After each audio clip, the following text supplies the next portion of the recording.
Fala pessoal, sejam muito bem-vindos ao nosso episódio de número 91 aqui no podcast O Pai Old School. Meu nome é Rafael Henriques e hoje nós vamos falar de 3 formas de manifestar o amor, porque afinal de contas o amor está nascendo hoje, né? A gente tem hoje uma data muito especial, é a véspera de Natal. A gente comemora isso, né, agora na virada do 24 para 25, mas a verdade é que muitas vezes a gente esquece do que a gente está comemorando, né? O negócio virou uma espécie de troca de presentes e sei lá, amigo oculto, né, na empresa e tal. A gente precisa tentar relembrar um pouco do que é o que está acontecendo ali, né? Que é o próprio Deus se encarnando para se oferecer para a gente daqui a 33 anos. E que, portanto, esse seria, né, o ato de amor mais grandioso da história, né? E eu acho que a gente precisa falar de como a gente consegue manifestar o nosso amor com a nossa família. Afinal de contas, se você lembrar, tem uma frase muito icônica da Madre Teresa, que esses jornalistas chegam para ela, né, com essa mania de salvar o mundo, essas coisas, megalomanias, pessoal jornalista, enfim, esse pessoal gosta de tentar usar, né, para fazer frases bonitas e tal. Aí chegaram para ela, falaram, olha, como é que a gente faz para alcançar a paz mundial, para não sei o que, salvar o mundo? Ela, meu filho, você quer salvar o mundo? Vai para casa e ame a sua família. Então, é meio que esse o sentido do Natal, né? Afinal de contas, todo o amor do mundo já nos foi dado. O que a gente precisa fazer agora é conseguir olhar para o lado e, né, perpetuar isso de alguma forma. Eu queria trazer 3 formas da gente fazer isso, mas primeiro a gente precisa tentar entender o que é o amor, né? Tem uma meia dúzia de musiquinhas do Renato Russo que falam umas coisas bem estranhas sobre amor, né? O senso comum, no geral, ele é sempre meio esquisito, assim, quando falar de amor. Muito contaminado pelo imaginário que a gente tem dos filmes, né? As comédias românticas, a Sessão da Tarde e tal. E no fundo, na real mesmo, aquilo ali é uma espécie de anti-amor, né? Tudo que é feito ali não podia ser mais distante do que é o amor de fato. E aí eu queria trazer isso para vocês, porque se a gente não sabe o que é que a gente está buscando, o que a gente está tentando semear, o que a gente está tentando promover, fica muito difícil a gente conseguir semear e promover, não é verdade? Eu quero plantar laranja, mas eu não sei como é uma semente de laranja. Então, se alguém me der uma semente de melancia, eu vou acreditar e vou plantar aquilo, e aquilo nem é o que eu queria, vai nascer um negócio totalmente diferente. E isso costuma acontecer com frequência, né? Pô, mas meu casamento acabou, mas eu amava tanto ela, mas eu amava tanto ele. Eu fiz de tudo. Eu fiz o que eu podia, eu fiz tudo que estava ao meu alcance. Então, pode ser verdade, né? Às vezes acontece, mas a imensa maioria das vezes as pessoas estão colocando muito esforço numa coisa que não é o amor, né? Uma coisa que é uma fantasia da cabeça dela, que ela acha que é o amor, e aí ela bota muita força naquilo e não funciona, obviamente, né? E aí é muita energia gasta à toa, né? Nenhum dos dois ficou feliz com aquilo, o casamento acaba, enfim, né? Tem todas as implicações que você já sabe, né? Mas primeiro, então, beleza, vamos tentar definir aqui primeiro o que não é o amor. Né? O que o amor não pode ser, por definição? O amor não pode ser a sua própria plenitude. Né? Existe por isso que eu falo que esses filmes, né, de Sessão da Tarde, essas musiquinhas do Renato Russo, essas coisas todas, isso vai te jogar para um anti-amor. Né? O que é? A própria plenitude, a própria felicidade. Eu preciso me sentir completo. É uma inclinação que eu tenho para ser feliz. Então, se eu estou feliz, é amor. Se eu estou triste, não é amor. É o mais óbvio, né? Que a gente tira de consequência lógica dessa forma de a gente ver o amor, né? E a ideia é o exato oposto, né? A definição de amor, e eu estou pegando essa definição, né, basicamente da antropologia, é um amor que é o amor quando você está disposto a querer o bem para o outro. Quando você quer, a todo custo, afirmar o outro enquanto outro. né? Ou você pode dizer melhor, é um ato de benevolência para com o outro. Então, quando você vê, né, você pega o que é dito no mainstream, né, na cultura geral, no senso comum, no status quo, e você compara com esse tipo de coisa, você percebe que você foi enganado, né? A vida inteira você, né, basicamente foi feito de trouxa e você perpetua isso de uma certa forma. Chega uma hora que a coisa não vai funcionar e você vai ficar meio que, caramba, mas eu fiz de tudo, né? Você fez de tudo errado, né? Então vamos tentar fazer o certo? Vamos tentar conversar sobre isso com calma, porque é um assunto muito, muito, muito importante. E você não vai achar isso, né, por aí, nas novelas. Você precisa realmente se abstrair desse tipo de coisa e você precisa encarar isso de frente e levar isso muito a sério, tá? Então, o amor, como ele é um ato, é um querer bem para o outro, é você agir em função do outro, em função de trazer felicidade para os outros, ele não pode ser um sentimento, que essa é a primeira confusão que o pessoal faz, né? O pessoal acha que o amor é um sentimento, é uma coisinha gostosa que dá no peito, é um comichãozinho, né, que dá no peito e, portanto, isso é amor. Isso também nas músicas, né, no geral. Hoje em dia o pessoal não tá nem falando disso mais em música, né? Agora é senta, ela quica, ela senta, ela quica.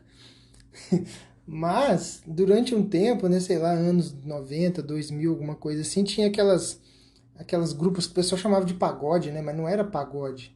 Tipo, Adriana e a Rapaziada, lembra daquelas coisas? Aquilo é muito Sabadão com o Gugu, né? Débora Blando, tinha uns artistas que tinham umas músicas meio românticas, assim, José Augusto, você lembra disso? Você via esse tipo de amor, né? Esse quentinho no peito e tal. E ele não pode ser isso, porque a gente está falando de ações. Uma ação, ela tem um custo, né? Você está numa inércia, você está parado, e você vai tomar uma ação, ela tem um custo para você. Então, na verdade, o amor ele vai ser quase que um incômodo, né? Para você conseguir exercer esse amor, você conseguir fazer algo pelo outro, ele vai ser o oposto do quentinho, ele vai ser talvez um incômodo, né? Por quê? Porque você precisa realmente tomar uma ação e para isso você precisa recrutar a sua vontade. A gente já tem um podcast aqui falando sobre a vontade. Agora eu não vou ler, eu devia ter olhado isso antes, né? Não, é o episódio 85. Já tinha anotado aqui, eu mesmo que não percebi que eu tinha anotado. No episódio 85 eu falo sobre a educação da vontade, né? O amor ele é uma forma de recrutar a vontade e usar ela para um fim específico, que é o fim de transmitir o amor. Então a gente ama porque a gente quer o bem do outro. Mais do que isso, né? Mais do que querer o bem do outro, a gente quer querer o bem do outro. A gente é uma ação um pouco antes ainda. Não é só querer. É a gente agir querendo querer bem o outro. Então é uma intenção, é uma intencionalidade, é uma deliberação. Eu falo assim, cara, eu vou amar essa pessoa. E o sentimento não, o sentimento é ao contrário, né? O sentimento é algo que acontece. É uma coisa que brota em você. E aí pode ser agradável, pode não ser, depende, né, da sensação que você está tendo. Então eu explico isso lá com mais calma no episódio 85 sobre a educação da vontade. Se você tiver interesse, é só procurar aí, tá? Mas o amor em si ele não pode ser algo necessariamente agradável, porque pensa comigo. A imensa maioria dos pais ama seus filhos, certo? Você vai ter uma porcentagem, talvez, de psicopatas na sociedade que não amam seus filhos, uma porcentagem, talvez, de narcisista, tem vários distúrbios, né, que levam as pessoas a não amar os filhos, né? Mas, no geral, a maioria ama. Mas quase nenhum pai levanta de madrugada para fazer mamadeira para o filho sentindo algo agradável. Você não sente nada gostoso. Uma mãe, por exemplo, não sente nada gostoso quando ela passa a noite inteira com uma criança pequena amamentando, acordada. Ou quando os pais passam a noite inteira com o filho com febre, doente, talvez até no hospital. Então, assim, esse tipo de ação, esse tipo de cuidado, ela é claramente um ato de amor, mas muitas das vezes, aliás, a maioria das vezes, talvez, não vou dizer maioria, né, mas muitas das vezes, vai ser algo desagradável, vai ser algo ruim de fazer, vai ser algo que não vai ser confortável, não vai ser gostoso de fazer. E aí esse é um ato de amor que a gente não vê, né, sendo dito nos filmes e tal. Geralmente Nos filmes, o que que é? Um casalzinho meio jovem, e eles se conhecem, e aí dá alguma treta, e aí eles ficam o filme inteiro tentando, um deles tentando conquistar o outro, e o outro meio que não quer mais, porque aconteceu alguma treta, e é basicamente isso. E eles têm que ficar fazendo uns joguinhos uns com os outros e tal. Então a gente pode dividir essas ações, né, que a gente estava conversando aqui, as ações que a gente recrutou da nossa vontade, e a gente vai tentar expressar esse amor em forma de ação. Essas ações elas podem ser divididas, né, em 3 categorias. E aí eu vou falar aqui do que seria do pior, né, da classe mais baixa para a classe mais alta. Então a gente tem primeiro um sentimentozinho bobo sem nenhuma ação, né? É a cena clássica do filme da adolescente, né? Que senta lá no quarto e fica lá deitado olhando pro teto. Ai, mas eu amo tanto. Ai, ele me ama tanto. Nossa, a gente se ama, né? E é isso. Ninguém faz nada de bom pro outro e é isso que acontece. Ai, mas é muito... Ai, eu amo tanto. Nossa, é o amor da minha vida, não sei o quê. É um sentimento. A pessoa tá sentindo aquilo ali e de fato ela tá sentindo aquilo. Só que aquilo, do mesmo jeito que vem, aquilo vai, né? Não existe nenhuma construção sólida em cima daquele sentimento. É só um sentimento, é um prazerzinho sem nenhuma utilidade, né? E aí você tem o segundo passo, que é uma ação de fato com o sentimento. Olha, eu gosto muito dessa pessoa, eu tenho prazer de estar com ela, portanto eu vou fazer coisas boas para ela, para a gente continuar bem. Então é uma ação com um sentimento. Já é, além de prazeroso, né, que tem o sentimento, além de prazeroso, já é útil, porque tem uma ação envolvida. Então, quando você leva a sua esposa para jantar, quando você leva o seu filho para passear e você gosta disso, então você vai passear junto com ele, você, né, tem um sentimento ali de prazer, aquilo ali, e ao mesmo tempo você está fazendo algo útil. Quando você faz uma surpresa, quando você prepara alguma coisa, aquilo ali é sempre muito agradável e útil. Então, é uma ação junto com um sentimento. E aí tem a terceira categoria, o terceiro grau aqui, né, do amor, que seria uma ação sem sentimento. E é aqui que a coisa pega. Aqui, poucas pessoas chegam. Por quê? Porque é muito contraintuitivo.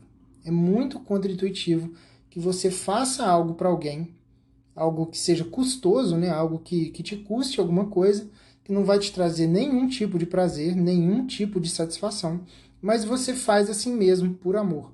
É muito difícil disso acontecer e tem sido cada vez mais difícil na nossa sociedade, no nosso tempo, né?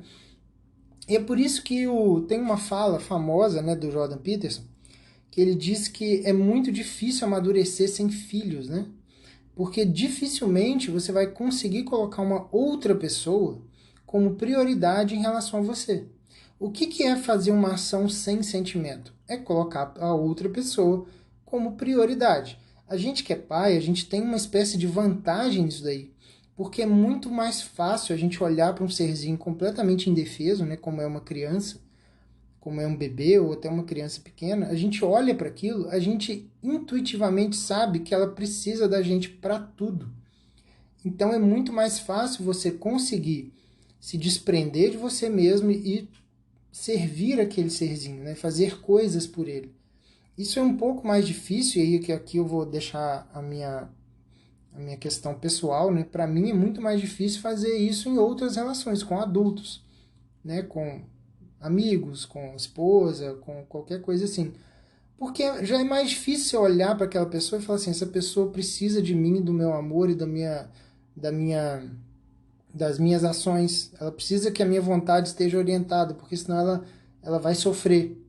É muito difícil para mim olhar para uma pessoa adulta e pensar isso. Porque a gente olha e fala, cara, é um adulto, beleza, é um adulto. Um adulto é um adulto, ele vai viver bem ali, tá ali no canto dele, eu tô aqui no meu.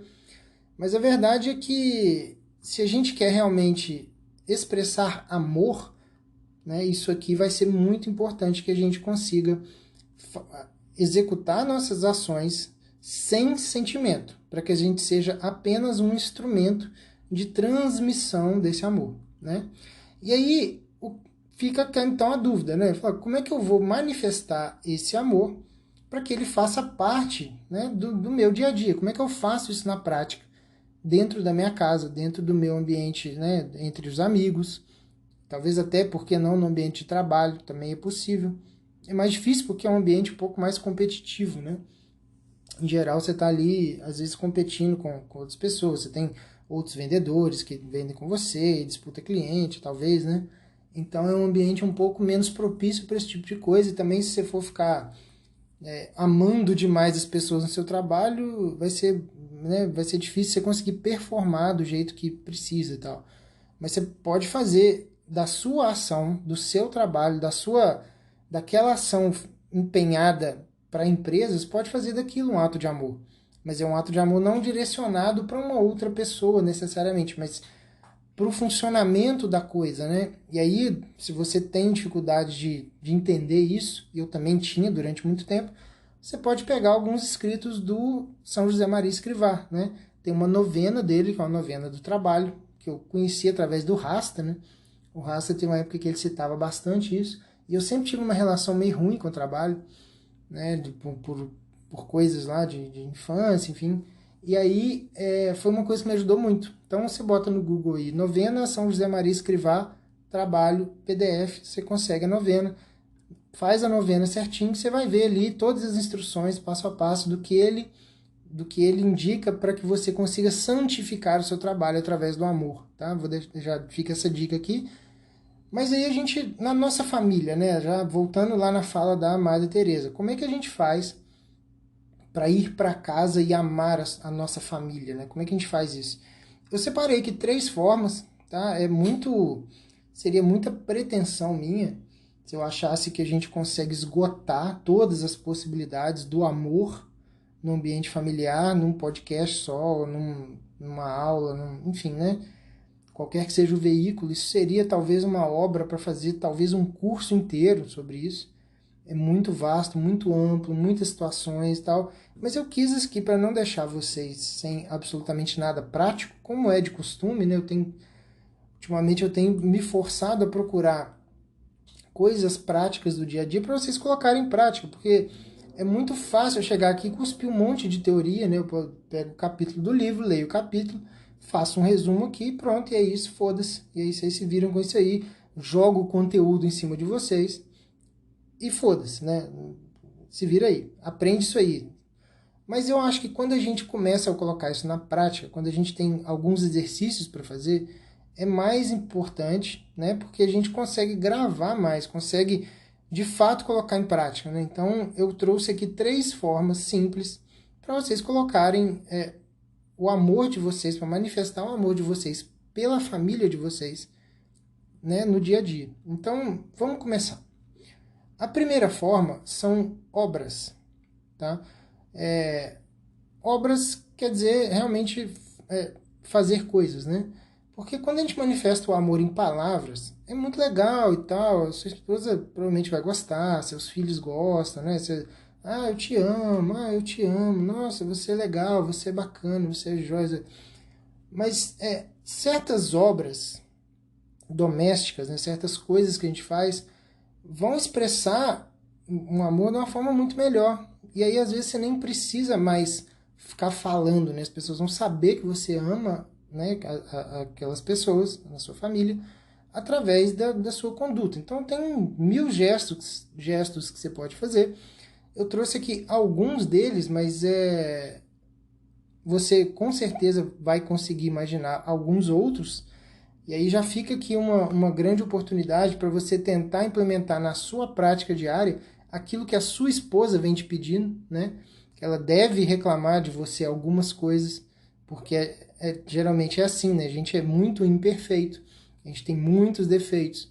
E aí eu estou dando aqui algumas sugestões, mas você pode, né, muito bem puxar um caderninho, anotar aí quais foram as últimas 3 ou 4 reclamações mais frequentes da sua esposa, e aí você pode fazer aquelas coisas, tá?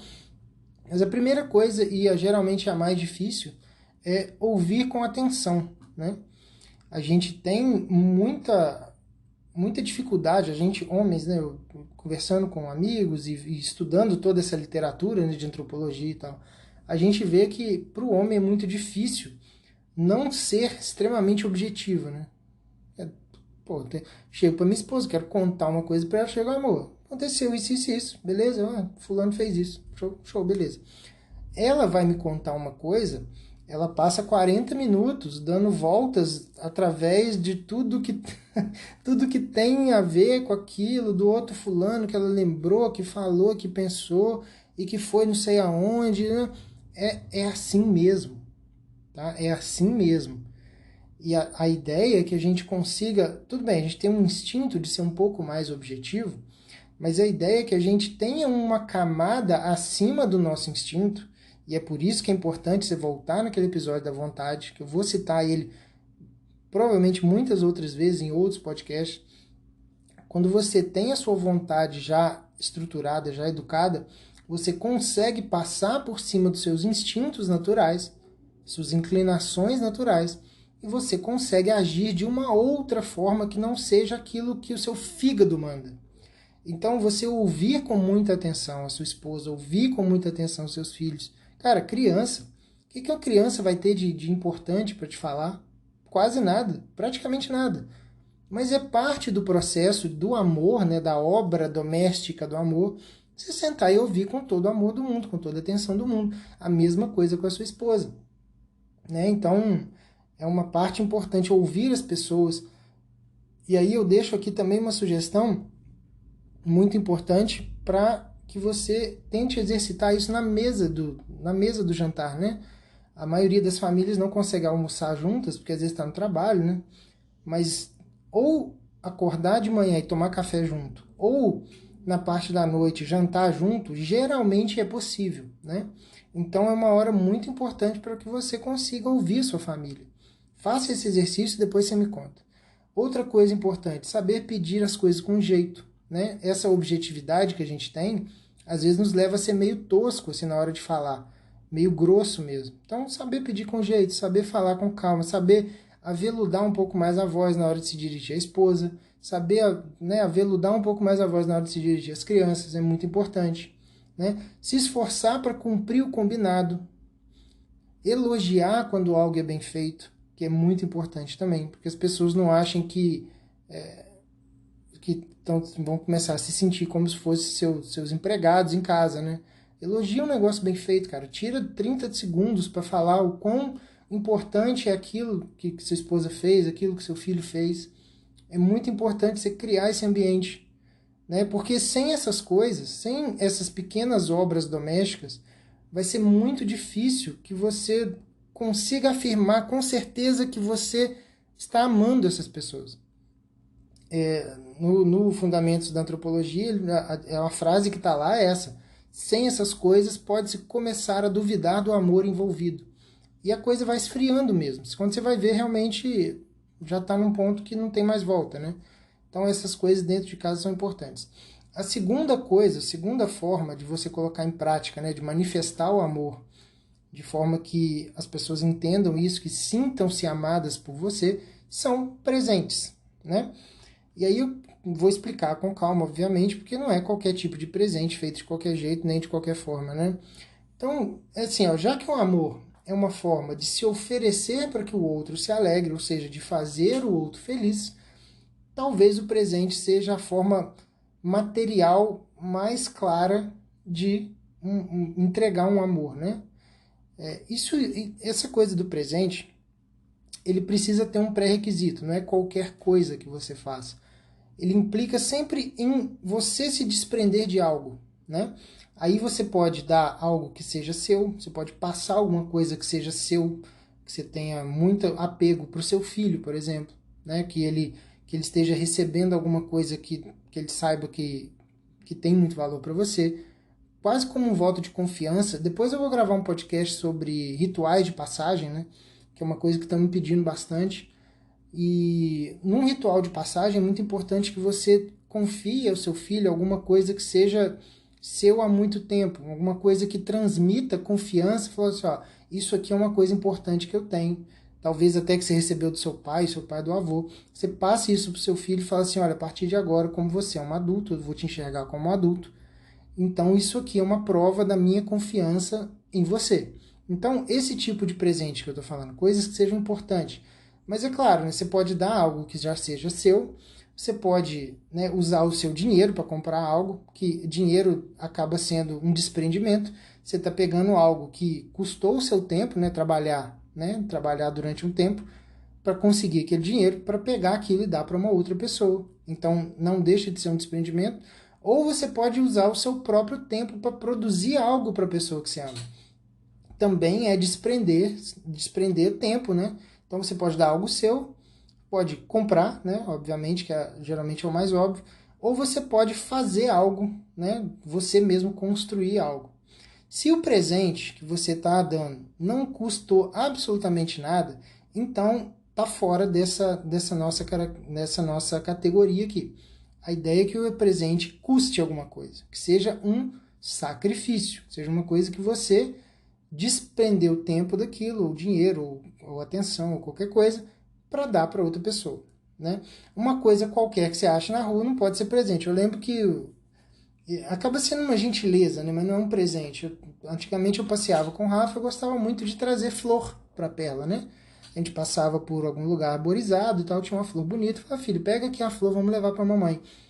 É um gesto de carinho, mas se você for pegar nesse contexto aqui do que eu estou falando de amor, ele não entra como um presente. Por quê? Não aconteceu nada, né? Não me desprendi de nada, nem de tempo, nem de dinheiro, nem de dedicação, nada. Eu só olhei pro negócio, arranquei da flor da árvore lá, entreguei pro Rafa, ele trouxe pra mãe.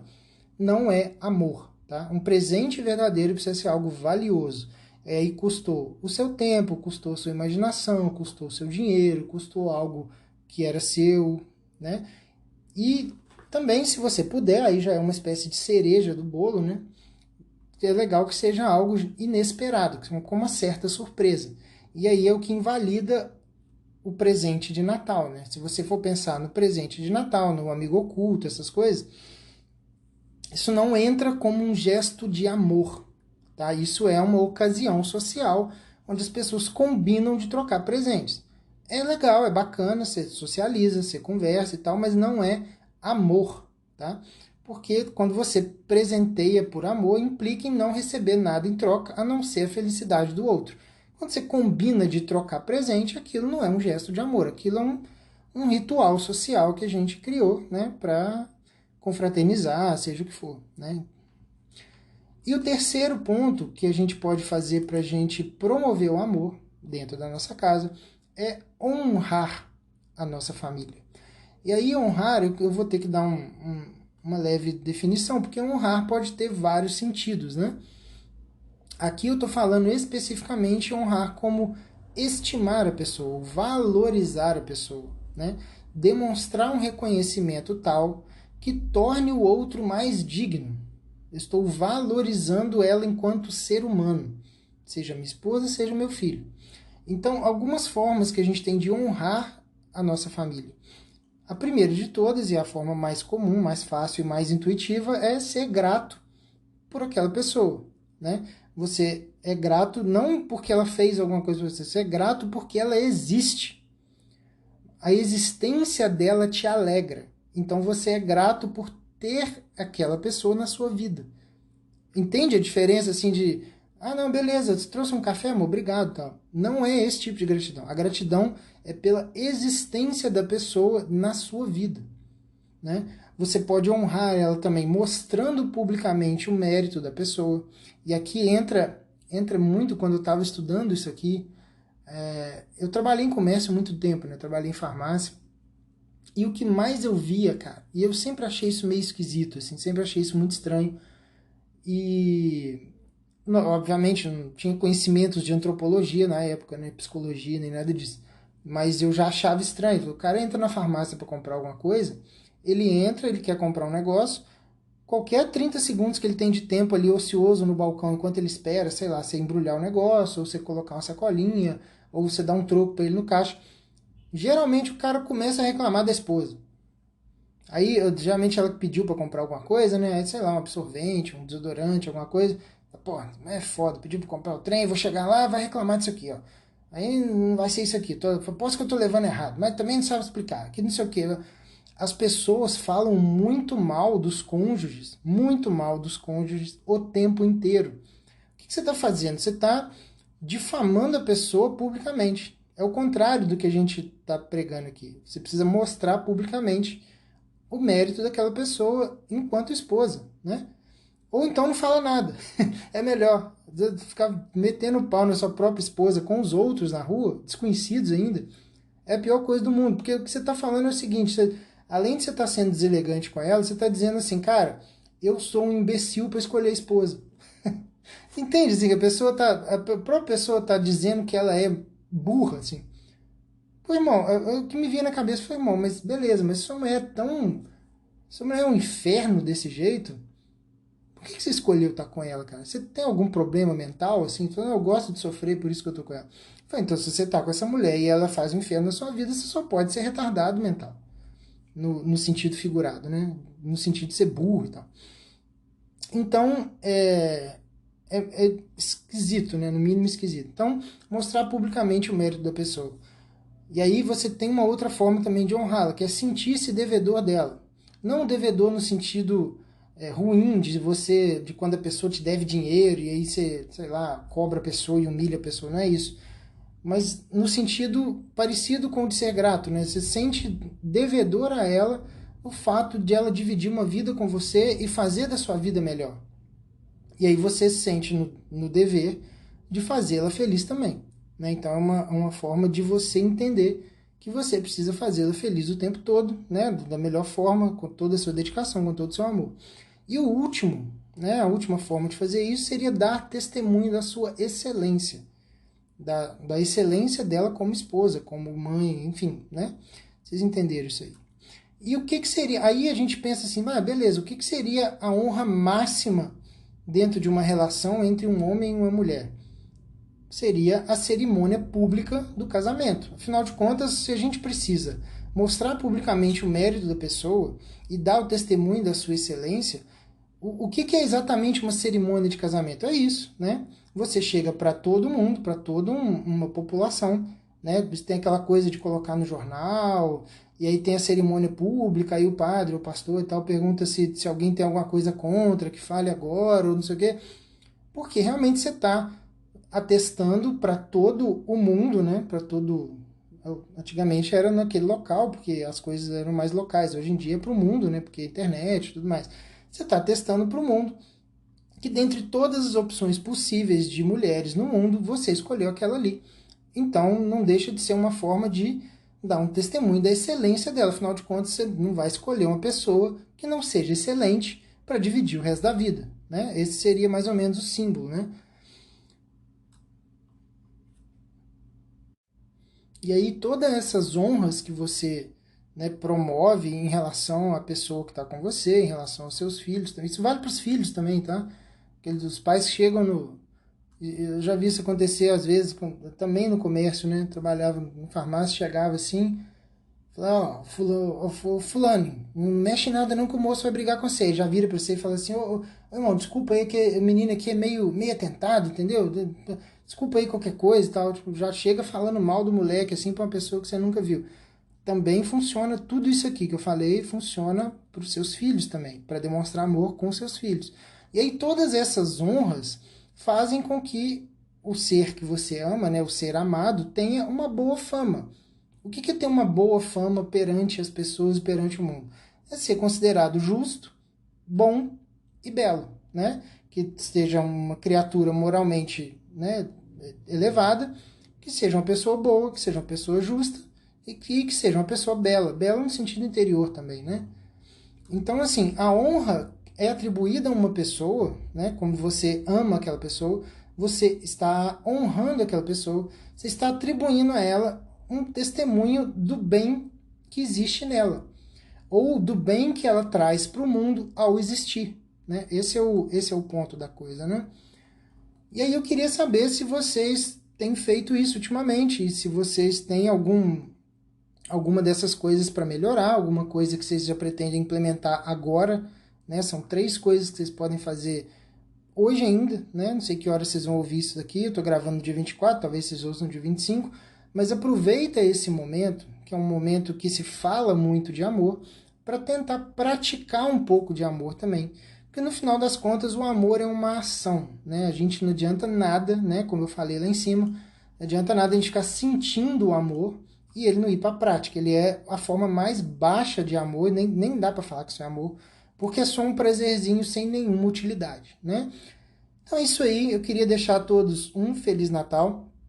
Eu volto na semana que vem com mais um podcast, então a gente se fala antes do Réveillon. Mas muito obrigado e aproveitando também para agradecer pelo ano incrível também, né? O podcast tem crescido demais, eu fico muito feliz de ver que vocês estão gostando, tem muita gente ouvindo, muita gente começando a seguir. Se você não me segue ainda, já clica no botão de seguir aqui, que aí você vai receber sempre, né? Vai aparecer no seu feed lá de podcast toda vez que sair episódio novo. Se você achou que isso aqui foi muito útil para você, que vai ser legal, que pode ajudar outras pessoas, por favor, manda isso para pelo menos umas 700 pessoas, que aí a gente consegue espalhar toda essa palavra por aí. Beleza? Muito obrigado e até a próxima.